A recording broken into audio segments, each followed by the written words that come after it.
Bismillahirrahmanirrahim. Perkenalkan, nama saya Muhammad Izrul Akmal, NPM 1000663191112 dari Farmasi C. Di sini saya akan menerangkan materi tentang surfaktan berisikan prinsip HLB, Gibbs absorption, dan potensial zeta. Kita ketahui dulu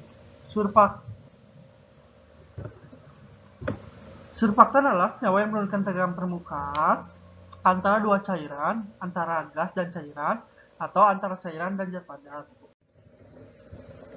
Diketahui juga, struktur surfaktan kepalanya bersifat hidrofilik dan ekornya bersifat hidrofobik. Kita masuk ke prinsip HLB.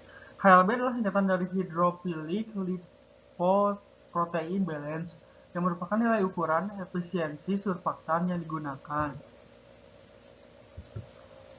Prinsipnya, jika nilai HLB tinggi, maka keluaran juga tinggi, maka zat tersebut disebut dengan hidrofilik. Nah, kebalikannya, semakin rendah HLB, semakin rendah juga kekeluarannya. Dan berarti semakin kuat sifat hidrofobik zat tersebut. Di sini juga ada singkatan tentang SOTA, yaitu span oil twin air, di mana span itu bersifat lipofil larut dalam fase minyak atau oil, sedangkan twin hidrofil artinya larut dalam fase air. Kita ke selanjutnya, yaitu tentang hal dapat dilihat dari gambar. Di situ ada high HLB itu merupakan twin karena gugus hidrofiliknya lebih besar, sehingga cenderung berada di dalam fase air. Sedangkan yang paling kanan, yang strongly lipophilic, itu low HLB, merupakan span karena gugus lipofiliknya lebih panjang, sehingga cenderung berada dalam fase minyak. Dan yang tengah yang good balance atau appropriate HLB merupakan equal, kedua gugus sama sehingga bisa berada di antara dua fase lapisan antar muka, yaitu antara air dan minyak, sehingga sifat penggerakan surfaktan akan lebih selalu berada pada antar muka suatu cairan bila jumlah gugus hidrofil lipofilnya seimbang. Artinya, bila suatu surfaktan memiliki gugus hidrofil lebih besar lipofil, maka surfaktan akan lebih berada dalam fase air dan sedikit berada antar muka. Sebaliknya, bila suatu surfaktan memiliki gugus hidrofil lebih kecil dari lipofil, maka surfaktan akan lebih berada pada fase minyak dan sedikit berada pada antar muka.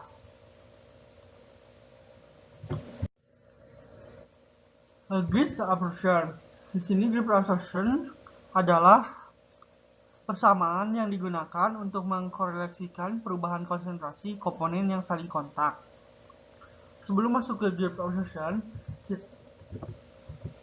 kita mengetahui surfaktan sebagai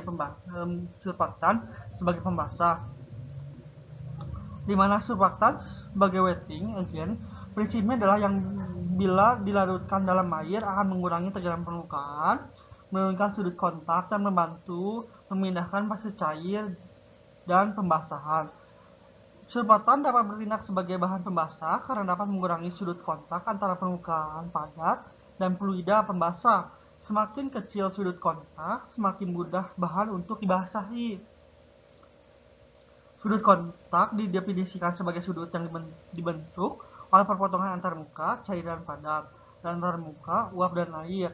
Antar muka di mana padat, cairan, uap hidup berdampingan disebut sebagai garis kontak fase 3. Contoh kasus dari Gibbs absorption yaitu adalah lapisan tanah yang kering dan retak yang sulit menerima air. Tanah kering dan retak umumnya tahan air. Tanah ini dianggap hidrofobik. Untuk meningkatkan daya seratnya harus dilakukan dengan bantuan bahan pembasah tanah. Saat air ditambahkan ke dalam tanah, terbentuk lapisan lilin yang menutupi tanah. Hal ini membuat tanah kering dan retak tidak dapat menahan air.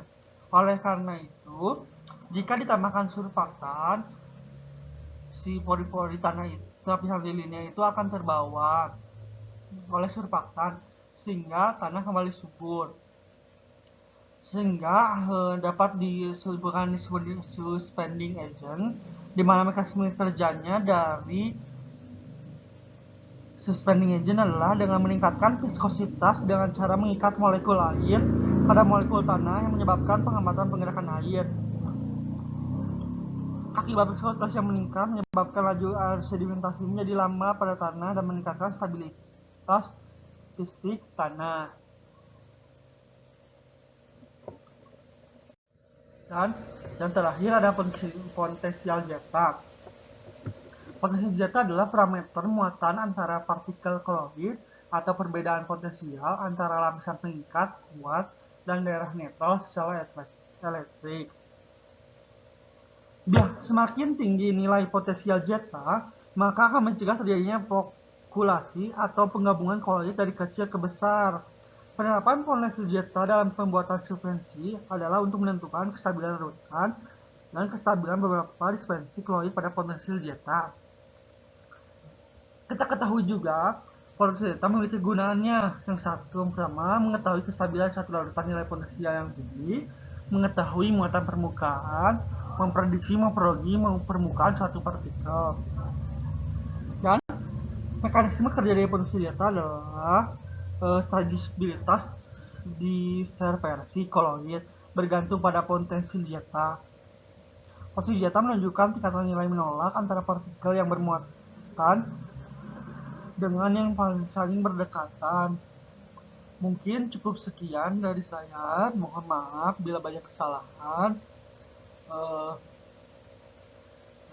Segala kesalahan dari saya pribadi dan segala kebenaran milik Allah Subhanahu wa Ta'ala. Wassalamualaikum warahmatullahi wabarakatuh.